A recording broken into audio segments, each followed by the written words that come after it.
Fukushima is still in crisis mode, and then we look around the world and see other similar instances of a massive radioactive fallout that will continue on through 2015. You came here for the truth, so let me unveil that for you. We're going to go into what's current, and that is the accident at the largest nuclear power plant in Europe, revealed by the Ukraine Prime Minister. Now, he came out and had a few things to say, but if we move on quickly into this article here out of RT, radioactive leak at a major Ukrainian nuclear plant, according to this report. So I'm going to skip down further into this article, and it said a radioactive leak has been detected at Ukraine's power plant, the largest in Europe, a media report says, and they have denied this report. So Life News published what it claims to be a leaked report by the State Emergency Service of the Ukraine. I'll forward into the report itself because, of course, as always, I always show you that direct information. I don't like to ever just take a news article's advice, no matter how legitimate the source is. I always want to see that source. When I find it, I always show it to you guys. So let me go back into it because obviously we can't understand this. So we're going to move into it, and it says that the radiation at the facility is equal to the natural background following an incident. They are saying this is nothing to worry about, nothing to see here, please move along. And right here they denied this, continuously saying this. The energy minister official told the news agency no official comment on whether the leaked documents are authentic has been provided. The plant works normally. There have been no accidents. Of course, there's always these denials that occur. Anytime an issue happens, they just say there's nothing wrong. If the amount of a particular isotope is in the air or found in the soil or found in the water, they just raise the amount that they say is safe. That's how they go about doing this. We're going to break that down further. Let's move on into this article right here. 4 more Fukushima children suspected of having thyroid cancer. This is out of the Japan Times. I don't want to go into the article, but just wanted to show you the damage. It's still being caused today. And this was actually, back in the December 24th. I like to take the articles and collect them over a period of time and really bring out good, solid reports. So the information is relatively timely here. And essentially, we're seeing the fallout of Fukushima, not just in Japan itself, but what happens when all of that radiation begins to spread throughout the world?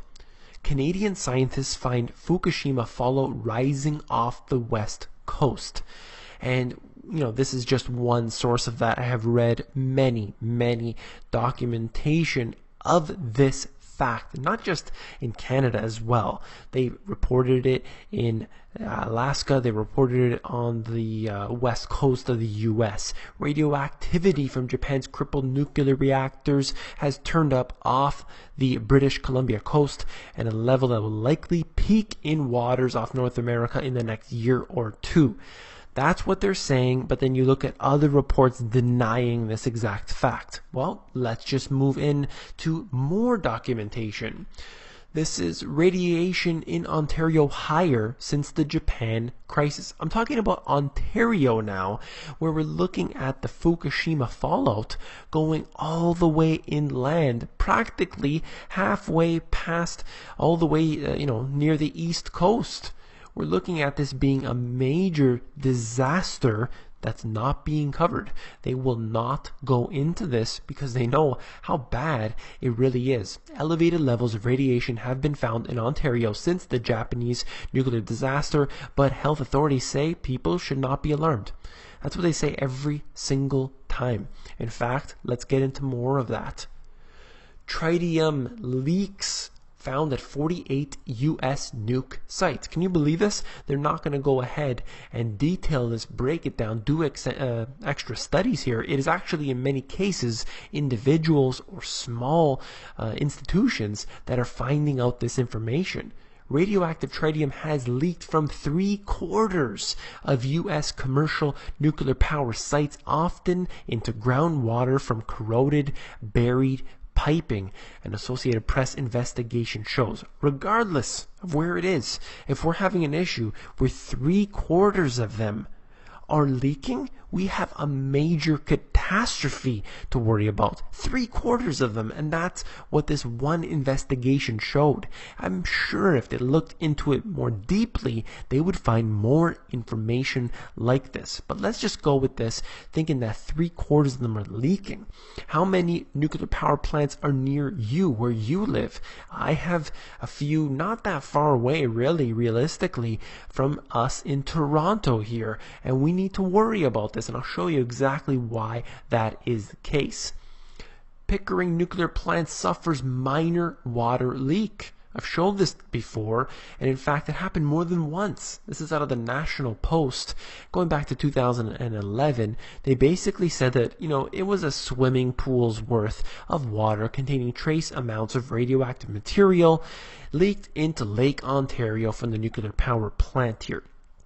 So, they said that it wasn't that much. It was just trace amounts, and by the time it spreads out, we're not going to need to worry.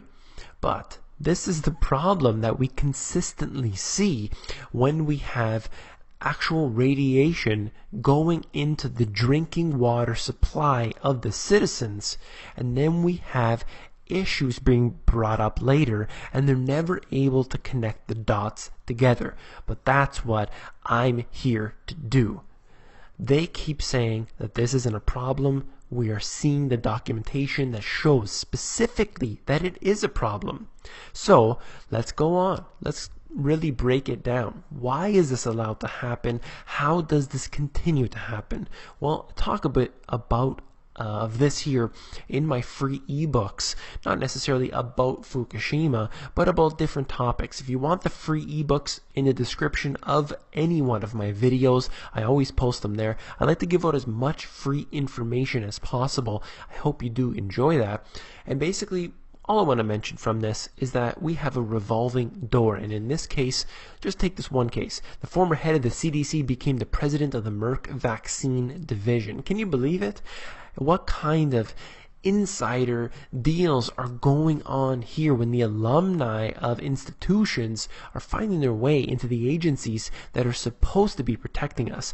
And that's just the way it is. Every time there is an isotope that goes too high beyond the levels of what's safe, in cases we've heard about, they've actually just turned off those indicators. After Fukushima, reportedly, they just turned off the indicators. You know what? The radiation level's too low. Let's just turn it off. Who does that? That doesn't make a single ounce of sense. Why wouldn't you just leave it on?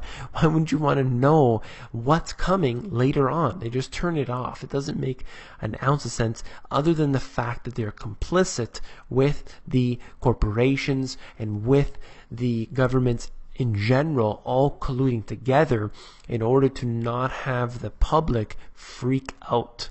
And I want to connect this into other issues that are going on today. I'm not necessarily linking the two, but just take this with a grain of salt for a moment. Out of Science Daily, but the information actually comes from Johns Hopkins. Bad luck of random mutations plays a predominant role in cancer, study shows. So it's not genetically modified food. It's not Fukushima radiation or nuclear power plant radiation. It's not the lack of exercise. It's not the healthy eating. It's just bad luck. That's why cancer's happening. It's just bad luck. Sorry, everyone. No need to worry, though, because it's bad luck. You can't do anything about it. No need to fight back. It's all bad luck. Well, the fact remains is that there are many reasons why this is the case. You need to understand that this is a multifaceted issue. We need to know what's being sprayed on us from overhead. We need to know what's happening with these nuclear reactors. We need to know what is in our food supply, what they're putting hydrofluorosilicic acid into the water, calling it fluoride, when we know that it is actually a toxic waste product from the phosphate industry, the aluminum industry, that they bottle up. It is considered toxic waste. It's called hydrofluorosilicic acid, but because it has, it is sort of fluoride, they're able to market it as that, sell it as a product to all of the water supplies around the world, essentially. And in Toronto alone, I happen to know that we pay $2 million per year to buy this toxic substance and dump it into the drinking water supply. We know, we have seen that statistically this really links up to osteosarcoma, bone cancer. The people who work on this fluoride component are all massively crippled, the ones who are exposed to it for long periods of time. So we know that it does have these problems. We need to look into these things deeper, just like this. I've really ranted on enough about that. Let's go on to one more thing before I close off. This is the most scariest article I've read in a long time. I hope that I can just get through it clearly and concisely. Out of the New York Times. Scientists alter crops with technique outside of regulators' scope. We're looking at GMO foods. They're obviously a huge problem. We look at them statistically. After 3 generations, any species they tested on, these genetically modified crops destroy these animals, and whether it's bison, whether it's buffalo, whether it's rats and mice and pigs and any sort of different species. After 3 generations, they all have organ failure, they are all infertile, and they are all basically, in many cases, actually dying prematurely.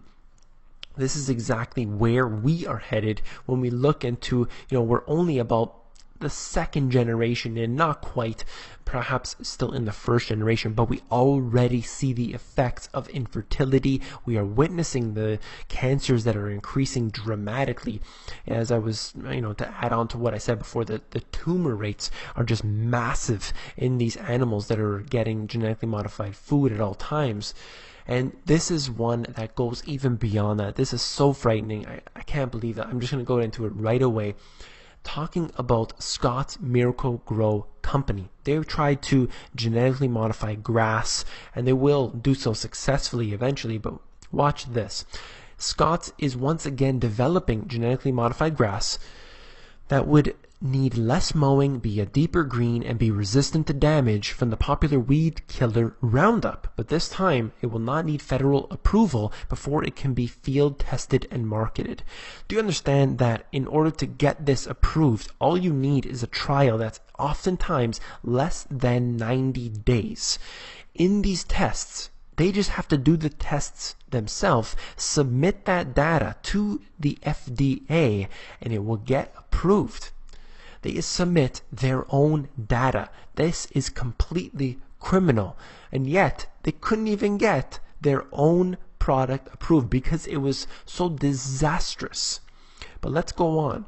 Scott and several other companies are developing genetically modified crops using techniques that either are outside the jurisdiction of the agricultural department or using new methods like genome editing that were not envisioned when the regulations were created. You need to read this article. It is absolutely essential.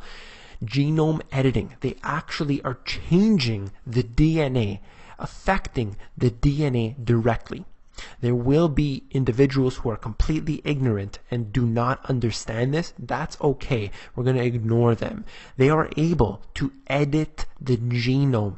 They are able to change our DNA. They're going to do this on the crops, and then they're going to do this on humanity. That's what we're seeing right now. This is completely crazy that they're allowed to do this. They're not even allowed to label genetically modified food. And now we're going to go and edit the actual genome, and they're going to do it, and they're not going to know. Nobody's going to know which ones have been edited and which ones have not. This is a very frightening issue that we're dealing with. This connects back in to what I was just talking about. What's in our water supply, what's going on in the air, all of these other things, we are being hurt massively by this. When we look at articles like I covered where we have more people suffering from radiation poisoning, having these isotopes being found at higher and higher levels off of this coast where Fukushima clearly is still melting down and is finding its way over, it's leaking into the water, that these, the whole ecological system is being affected by this, and nobody is raising any alarm bells when this is supposed to be on page 1 news every single day. If you found this informative, I would truly appreciate a thumbs up. This is the kind of information that we need to share with our friends and our family. It is absolutely critical right now. Just even if not for the Fukushima information for this year, I'm going to have to get into this deeper. This one right here is something that really hits home with me, and I hope that it does for you as well. Again, I wanted to just mention to everybody how much support I'm getting on the channel. I really, really appreciate all of you. Specifically, I want to try to get back to all of your emails. I'm really trying hard. There's just countless emails every single day. I want them to continue to come in. Please send me those emails. I'm going to reply to you at the insiders first, then I go into my personal other email, david@themoneygps.com. I reply to you there, and then I come to the comments and try to get as many as I can in. It's just overwhelming now as we cross past 12,000 subscribers on here. There are well over 1,400 insiders. It's just growing and growing. Why? Because the information, not because of David Quintieri, but because the information is so important, so vital, and I hope that you are finding this truly informative. Don't forget to become an insider. It is where I give out all my best intel for free, and that is available at themoneygps.com. You scroll down to the bottom, fill in your email address, and you get occasional emails from me with good, short, concise info.